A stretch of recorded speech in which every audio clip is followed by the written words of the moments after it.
नमस्कार, आप देख रहे हैं खबर 100 में हूं आपके साथ राहुल मौर्य। आइए रुख करते हैं इस वक्त की बड़ी खबरों पर, लेकिन उससे पहले एक नजर हेडलाइंस की ओर।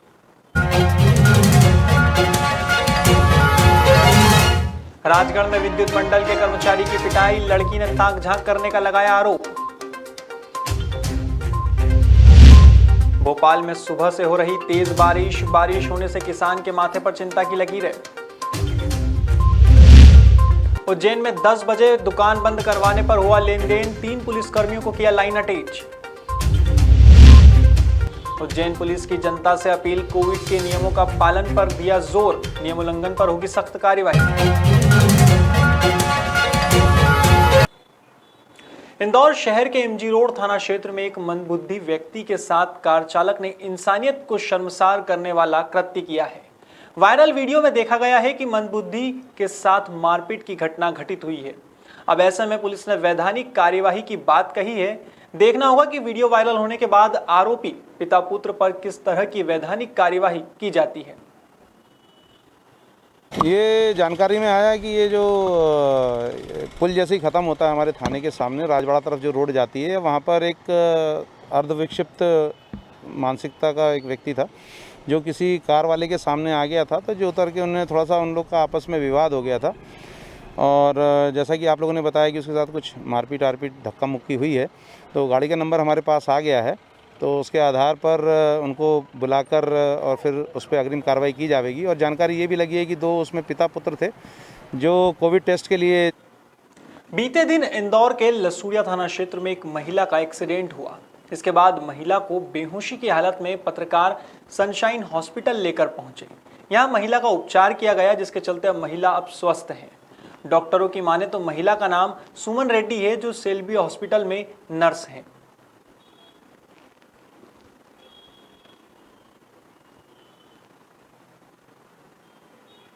राजगढ़ के माचलपुर में मनचले की सरेआम पिटाई की गई है। बताया जा रहा है कि यहां विद्युत मंडल में काम करने वाला अस्थायी कर्मचारी अजय ठाकुर रीडिंग लेने के बहाने घर में ताक झांक करता है। इसे लेकर एक लड़की का आरोप भी है कि अजय ठाकुर रीडिंग लेने के बहाने घर में आता है और उसके छोटे भाई बहन से बाहर जाने को कहता है। इतना ही नहीं, जब उक्त लड़की घर पर नहा रही थी तब अजय ठाकुर ताक झांक करने लगा। इसकी शिकायत कई बार विद्युत मंडल से भी की जा चुकी है, लेकिन समझाइश देकर छोड़ दिया जाता है। वहीं अजय ठाकुर के नहीं मानने पर इस बार लड़की और उसके परिवार वालों ने अजय को रोका और उसकी जमकर पिटाई कर दी। साथ ही थाने में शिकायत भी दर्ज करवाई है।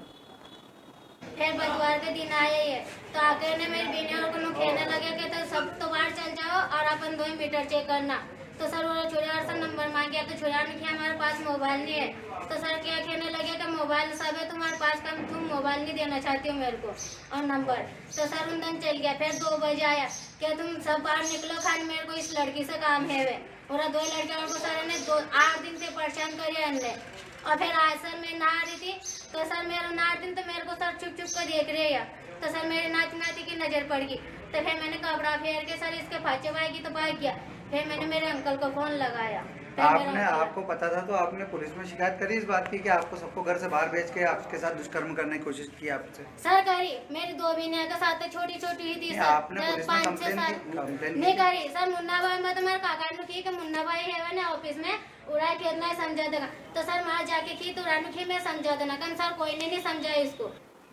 मध्य प्रदेश में इस वक्त मौसम के मिजाज बदले नजर आ रहे हैं। बात करें भोपाल की तो यहां आज सुबह से ही तेज बारिश देखने को मिली है। ऐसे में लगातार हो रही बारिश और ओले के गिरने से किसानों के माथे पर चिंता की लकीरें छाने लगी है।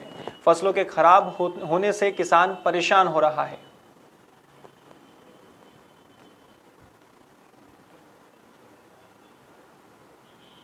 उज्जैन में कोरोना संकट के नाम पर धांधली मचने लगी है। दरअसल 10 बजे दुकान बंद करवाने पहुंचे पुलिसकर्मियों के लेन देन करने की बात से हड़कंप मच गया है। शहर के ही एक वरिष्ठ पत्रकार ने 3 पुलिसकर्मियों पर आरोप लगाया है कि पुलिस दुकान बंद करवाने के नाम पर लेन देन कर रही है। पत्रकार की माने तो जब इस घटना को कैमरे में कैद करना चाहा तो पुलिसकर्मियों ने मोबाइल छीनकर मारपीट की। साथ ही देर रात नीलगंगा थाने में धारा 353 के तहत मामला दर्ज कर लिया गया। देखिए, हमारे वरिष्ठ पत्रकार साथी हैं जितेंद्र ठाकुर, कल उन्होंने वो अपने कर्तव्य के दौरान कल रिपोर्टिंग पर थे रात में, और पुलिस ने उन पर मुकदमा दर्ज कर लिया शासकीय कार्य में बाधा डालने का। उसको लेकर सारा पत्रकार जगत आक्रोशित है और आज सुबह से हमने थाना घेरा हुआ था।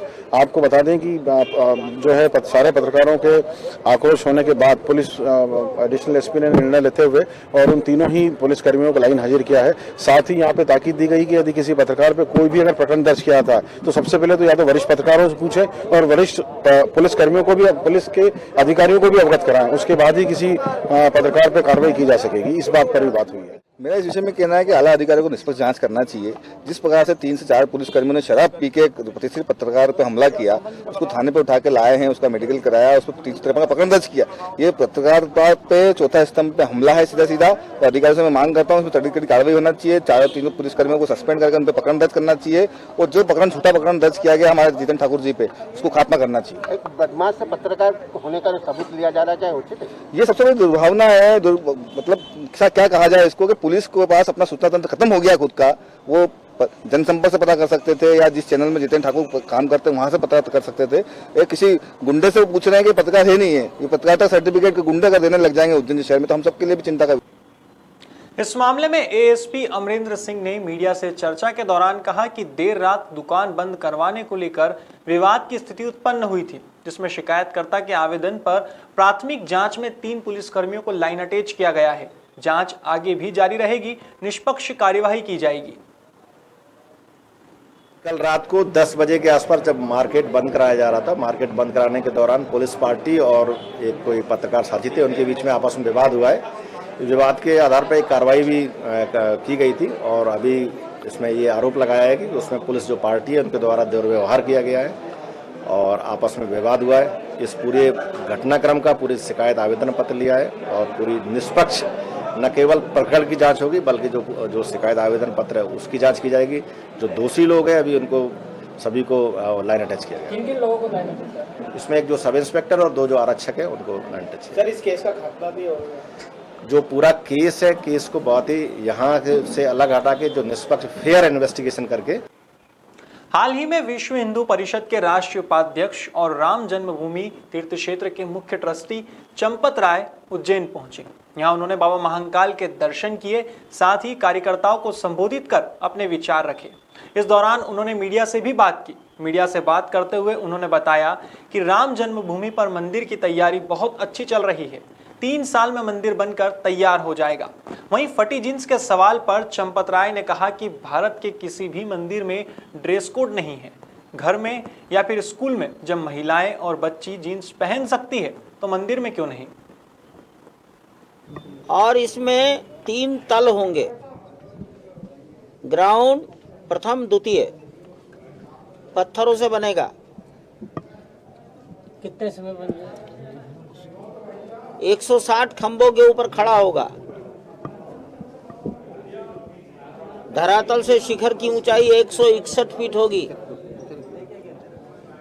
लंबाई 361 फीट होगी, चौड़ाई 235 फीट होगी। हर एक तल की ऊंचाई 20 फीट रहेगी। 5 गुंबद बनेंगे, नागर शैली। 3 वर्ष में बनकर तैयार हो जाएगा। सर, कितना पैसा लग रहा है मंदिर निर्माण को लेकर? कोई गणित अभी तक नहीं किया, समाज ने बहुत दे दिया है। उत्तम से उत्तम। रविवार को उज्जैन के घटिया थाना प्रभारी विपिन बाथम ने जनता से अपील की है। उन्होंने कोविड के नियमों का पालन करने को कहा है, साथ ही मास्क और सैनिटाइजर का उपयोग करने पर जोर दिया है। साथ ही उन्होंने चेतावनी भी दी है कि गाइडलाइन का पालन नहीं करने वालों के खिलाफ चालानी कार्यवाही और धारा 188 में प्रकरण दर्ज किया जाएगा। वर्तमान में कोरोना वायरस जो है कोविड-19 वो काफ़ी तेज़ी से अपने पैर पसार रहा है। जो करीबन 30-35 केस पर डे उज्जैन में एक्टिव केस आ रहे हैं।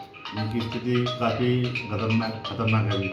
तो सभी आम जनता से ये निवेदन है कि पूर्व में जो सैनिटाइजर का उपयोग करते थे, सोशल डिस्टेंसिंग और मास्क का उपयोग करते थे, वो अनिवार्य रूप से करें, जिससे कि कोरोना से बचाव मिल सके और वापस ऐसी अपनी स्थिति ना बने। हाल ही में उज्जैन जिले की घटिया तहसील में स्वास्थ्य विभाग, महिला बाल विकास विभाग और जनपद के अधिकारी व कर्मचारियों की बैठक हुई। बता दें, यह बैठक अनुविभागीय अधिकारी गोविंद दुबे ने ली थी। इस बैठक में उन्होंने आदेश दिए हैं कि घटिया तहसील के चारों टीकाकरण केंद्र पर टीकों के लक्ष्य की पूर्ति की जाए। वहीं उन्होंने चेतावनी भी दी है कि यदि किसी भी तरह की लापरवाही बरती गई तो उस अधिकारी और कर्मचारी के खिलाफ सख्त से सख्त कार्यवाही की जाएगी। कोविड-19 का टीकाकरण घटिया, CSC घटिया और PSC पान बिहार में जारी है। SDM सर के द्वारा आज बैठक ली गई थी। महिला बाल विकास, CO जनपद पंचायत घटिया और स्वास्थ्य विभाग के कर्मचारियों की, और कलेक्टर सर द्वारा और SDM सर द्वारा स्पष्ट निर्देश हैं कि हमें जो लक्ष्य दिया गया है टीकाकरण का, उसका 100% लक्ष्य पूर्ति करनी है। फिलहाल खबरों में इतना ही। देश और दुनिया की तमाम खबरों के लिए देखते रहिए खबर 100, जनता की बुलंद आवाज।